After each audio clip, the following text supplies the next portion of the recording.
E para comentar esse e outros assuntos do cenário da política, nos ajudar a entender esses movimentos, ele está de volta aqui nos nossos estúdios, o editor de política do Sistema Verdes Mares, Wagner Mendes. Tudo bem, meu amigo? Seja bem-vindo de volta. Wagner Mendes. Tudo bem, Alânio? Boa noite a você, boa noite a todo mundo que está nos acompanhando aqui no Verdinha Notícias. Dia quente, né? Dia movimentado. Demais. Você viu aí a confusão. Com certeza. É como a gente comentava aqui nos bastidores, viu, Wagner? Foram muitas camadas, né, meu amigo, nesse evento aí de retorno de Ciro Gomes ao PSDB. Bora começar então falando sobre essa fala do Ciro em que ele chegou a elogiar nomes com quem ele teve embates, né, alguns até calorosos, como ele fez aí menção a Capitão Wagner, mas ele também citou aí o nome de André Fernandes, toda a cúpula ali da oposição presente nessa filiação de Ciro Gomes. Alânio, ele de fato reuniu ex-desafetos políticos, né? A gente viu ali sentado ali na primeira fileira ali do palco, o ex-deputado Capitão Wagner, que construiu, né, a carreira política dele, fazendo críticas aí ao que se chamou dos Ferreira Gomes, né? Os Sim. Irmãos Ferreira Gomes. Então, houve ali já estava acontecendo uma reaproximação e o Ciro falou, né, nominalmente, ele citou primeiro o André Fernandes, falando que esses grupos de oposição, eles têm diferenças, né? Ele falou muitas diferenças, mas que essas diferenças elas seriam possíveis resolver a partir de muito diálogo por um bem maior que, segundo ele, seria salvar o Ceará, derrotando o PT na eleição do ano que vem. Então ele faz acenos importantes ao André Fernandes, que ele andou aí se desentendendo nos últimos meses. O André Fernandes andou ficando chateado com algumas declarações do Ciro e ele faz esse aceno na busca dessa unidade da oposição. Na sequência, ele também faz um aceno ao Capitão Wagner, ele lamenta o que ele chamou de perseguição e ameaças que Capitão Wagner estaria recebendo por fazer oposição ao governo do Estado. E, inclusive, logo no início do evento, o Ciro fala no ouvido ali do Capitão Wagner, mas ninguém consegue pegar. E eu mandei uma mensagem para o Capitão Wagner, agora há pouco, perguntando o que foi que o Ciro disse no ouvido dele, né? E ele disse que ele estava sendo solidário a ele por conta das ameaças. E foi justamente isso que ele disse ao público, né, no discurso dele, expressando essa solidariedade. Então, esse aceno que o Ciro faz tanto ao Capitão Wagner quanto ao André Fernandes, é justamente nessa expectativa de manter a oposição unida para essa disputa eleitoral do ano que vem, que o Tasso Gereissati falou que era o momento mais importante da oposição, Alânio, dos últimos 20 anos, porque o governo sempre tinha a grande maioria dos partidos aliados, maior tempo de TV, maior quantidade de prefeitos no interior. Então, o Tasso e esse grupo está vendo uma oportunidade nova em relação do ponto de vista do cenário político, das forças políticas dos últimos 20 anos, de que a oposição poderá fazer, de fato, um embate equilibrado aí com o governador Eumano de Freitas nas eleições do ano que vem. E aí vem uma série de questionamentos, Wagner, porque Ciro Gomes, durante essa fala, né, ele elogiou aí os nomes de André Fernandes, de Capitão Wagner, do próprio Roberto Cláudio, com quem ele já tem uma proximidade, né, e tem essa aliança já há algum tempo. E aí as pessoas ficam naquela dúvida, meu amigo. Eu não sei se você vai ter a resposta para essa pergunta, mas eu tenho que fazer. Ciro vai se candidatar aqui no próximo ano ou não vai se candidatar? Porque tudo indicava para esse cenário aí do nome dele, né, como o provável candidato da oposição ao governo do estado. Mas ele já fez um aceno diferente, colocando o nome de Roberto Cláudio. O que você traz pra gente aí das apurações do seu time desses bastidores? Justamente o Ciro ele deixa esse ponto de interrogação, deve ser algum tipo de estratégia dele para o ano que vem, não declarar, não anunciar nenhuma decisão, mas é claro, se você conversa com os aliados do Ciro, inclusive com o presidente do PSDB, ainda até o dia 31 de outubro, que é o Osiris Pontes, ele diz, não, o Ciro vai ser candidato a governador, né? Todo mundo quer isso. Se você conversa com deputados, lideranças do PL... O próprio André Fernandes, né, chegou a citar. Exatamente. Né, então todo mundo quer e fala no nome do Ciro Gomes. Então, caso ele decida que não será candidato a governador, vai jogar ali um balde de água fria em uma oposição que está se mobilizando em torno do nome dele, né? Inclusive, durante esse discurso, nessa manhã da filiação, ele fala, Roberto Cláudio está preparado para ser um grande governador. Então, ele meio que tenta despistar ali, mas parece muito mais ser uma estratégia da pré-campanha do que qualquer outra coisa, do que uma indefinição. Mas a construção, né, da filiação dele, as reuniões no off, né, que a gente diz ali, as reuniões secretas, e todos esses aliados que estão buscando essa unidade em torno de uma candidatura, seria o nome do Ciro Gomes, que teria capacidade de unir esse grupo, apesar das diferenças que ele mesmo admite, apesar de todas as divergências que a gente viu nos últimos anos, né? A gente viu o Ciro em lados opostos a todo esse grupo que está aí, né?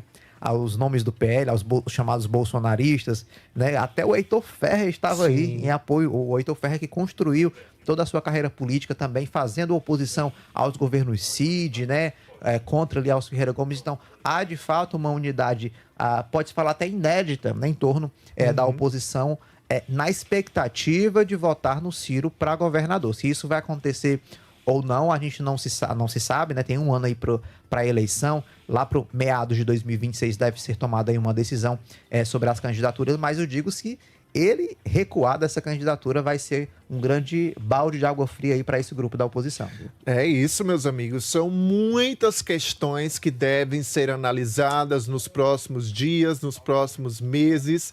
A gente vai seguir acompanhando. Daqui a pouquinho, inclusive, o Wagner Mendes vai trazer o nome de José Sarto, porque ele foi também, nesse dia de hoje, aí, oficializado, né, dentro do PSDB, com essa responsabilidade de dirigir o partido aqui na capital cearense, né? Ciro Gomes vai assumir a presidência no cenário estadual. Daqui a pouquinho o Wagner vai trazer as informações sobre o José Sarto. Mas agora, gente, vamos até Brasília, porque o governador Eumano de Freitas participou de reuniões nesta quarta-feira. Ele esteve com o ministro dos Transportes, o Renan Filho, e também o ministro da Fazenda, Fernando Haddad. E claro que o assunto Ciro Gomes esteve em pauta. Os jornalistas perguntaram a respeito aí do posicionamento dele em relação ao Ciro Gomes. E Eumano soltou uma alfinetada direta para Ciro Gomes. Mas quem vai trazer para a gente essa informação é a nossa correspondente direto de Brasília, Beatriz Matos. Boa noite para você, Bio. O que foi que você apurou aí nos bastidores, pegando fogo a política envolvendo os nomes cearenses também em Brasília? Seja bem-vindo ao Verdinha Notícias. Beatriz Matos. Olá, Lúcio. Boa noite a você e a todos que... Exatamente, muita movimentação com essas reuniões.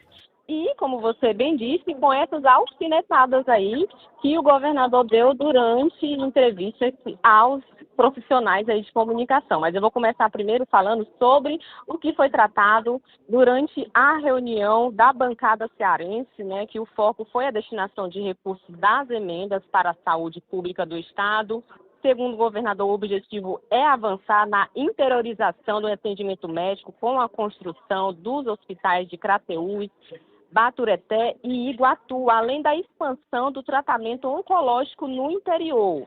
E com o ministro dos Transportes, Renan Filho, o governador discutiu a duplicação das BR-222 e a 020 e a possibilidade de o Exército Brasileiro participar aí dessas obras. Ele antecipou, inclusive, que uma nova reunião técnica ficou marcada para a próxima quarta-feira, quando serão definidos os detalhes do projeto. E já na conversa com o ministro Fernando Haddad, com quem ele esteve reunido, tratou aí do andamento das operações de crédito do Estado. Ele informou que o contrato com o Banco do Brasil, um valor aí que pode chegar até 860 milhões de reais, já foi assinado e publicado, e agora só falta mesmo receber os recursos para o Estado. E olha só, essa linha de crédito, Alane, ela será usada para investimentos na área da saúde, educação, transporte, infraestrutura rodoviária em várias regiões do Ceará. E o governador ele ainda destacou uma segunda negociação com o BNDES voltada para o metrô de Fortaleza. E uma outra reunião está marcada para sexta-feira no Rio de Janeiro com a presidente interina do banco, que é a Tereza Campelo, para definir o cronograma de conclusão destas obras. Além de tudo isso, o governador ele comentou sim sobre a filiação de Ciro Gomes, né, que é aí o assunto que estamos na expectativa. Foi questionado se com essa movimentação toda se mudaria os planos eleitorais dele, mas ele ficou bem tranquilo, transpareceu assim uma tranquilidade, disse que o povo cearense vai saber comparar quem mais fez e entregou resultados ao Estado, né? E finalizando com a cereja do bolo, Alânio, o governador ele ironizou aí essa nova aliança de Ciro, afirmando que quem apoiou André Fernandes no segundo turno em Fortaleza, no mínimo, virou namorado do bolsonarismo. Alânio, eu volto com você. Obrigado, Beatriz Matos, direto de Brasília, trazendo as últimas informações aí sobre essa agenda do governador Eumano de Freitas e, como ela disse, trazendo a cereja do bolo aqui para a nossa discussão, Wagner Mendes, porque a expressão, vou até reforçar aqui o que a nossa Beatriz Matos trouxe, gente, sobre a fala de Eumano de Freitas, abre aspas, virou namorado do bolsonarismo. Wagner Mendes, o que a gente pode analisar dessa fala do governador Eumano de Freitas, hein? Pois é, Alan, a gente vê que a estratégia de ligar aí esse grupo da oposição ao ex-presidente Bolsonaro, né, que é mal avaliado do ponto de vista político aqui no estado do Ceará, né, então, assim, segue como uma estratégia do governismo. A gente viu isso acontecer em 2022, né, na eleição. A gente viu isso acontecer em 2024, né? Essa estratégia de ligar esse grupo ao ex-presidente Jair Bolsonaro como uma forma de rechaçá-lo, né? De uma forma de vencer aí nas urnas. Então, o governador Eumano de Freitas fala dessa aproximação do Ciro ao bolsonarismo. Ele lembra da eleição de 2024, né? No segundo turno da eleição para a Prefeitura de Fortaleza, mas, de fato, o Ciro não deu declarações públicas, né, sobre o apoio dele. Aliados dele, de fato, entraram na campanha, foram para o palanque no segundo turno, mas aí com a chegada do Ciro ao PSDB, com essa unidade estabelecida hoje no evento de mais cedo, é claro que o governismo, né, o governador Eumano de Freitas, acaba concretizando essa ligação da imagem do ex-presidente Bolsonaro atrelada ao Ciro Gomes, né, que é visto aí pela oposição como o nome que deve disputar o governo do estado do ano que vem. Então, é a manutenção de uma estratégia discursiva que a gente já viu nas outras campanhas eleitorais que deve se manter aí para o ano que vem também. É isso, meus amigos. São muitas águas rolando aí, passando por debaixo das pontes, né? E nós vamos seguir acompanhando. Agora, Wagner, vamos entrar no assunto. José Sarto, ex-prefeito de Fortaleza, ele participou também desse evento de filiação de Ciro Gomes ao PSDB. Foi anunciado como a principal liderança do partido aqui na capital cearense. E Ciro Gomes, durante o discurso, Wagner, chegou a dizer que José Sarto deve ser o nome para representar o partido no cenário federal. É isso mesmo que a gente deve esperar? É isso mesmo, Alane. A expectativa, inclusive, é que o Sarto chegue ao PSDB, ele deve assumir aí nos próximos dias a presidência do PSDB Fortaleza, né, para tentar coordenar esse partido aqui em Fortaleza. E o movimento é que ele seja candidato a deputado federal, né? Inclusive, é uma necessidade do partido, do PSDB, se fortalecer em relação à nominata para os cargos de deputado federal, porque são os cargos de deputados federais que dão recurso partidário, que dão estrutura partidária, e o PSDB tem perdido muito esse espaço. Então, é uma estratégia nacional do partido lançar nomes ali que seriam competitivos para conquistar essas vagas na Câmara dos Deputados. Mas é bom lembrar que o José Sarto disputou a reeleição no ano passado e terminou em terceiro lugar, né? Não chegou aí para o segundo turno. Então, é preciso, de fato, uma estratégia mais consolidada do partido para conseguir essas vagas aí do ponto de vista eleitoral, né? O José Sarto não saiu muito bem da fita na eleição na disputa pela reeleição à prefeitura de Fortaleza. Então, mas é uma estratégia do partido que lança esse nome que é conhecido pelo eleitorado de Fortaleza para tentar conseguir vagas na Câmara Federal, sendo que o Ceará hoje o PSDB não tem nenhuma vaga na Câmara Federal pelo partido. É isso. Vamos acompanhar, né, meus amigos? É o que nos resta aí nos próximos dias, mas cenário quente nesse dia de hoje na política local e nacional também. Wagner, muito obrigado, viu, pela sua participação. Obrigado, Alânio. Traga mais pra gente em breve, apareça novamente, Estou tá? à disposição, viu? Uma boa noite. Boa noite.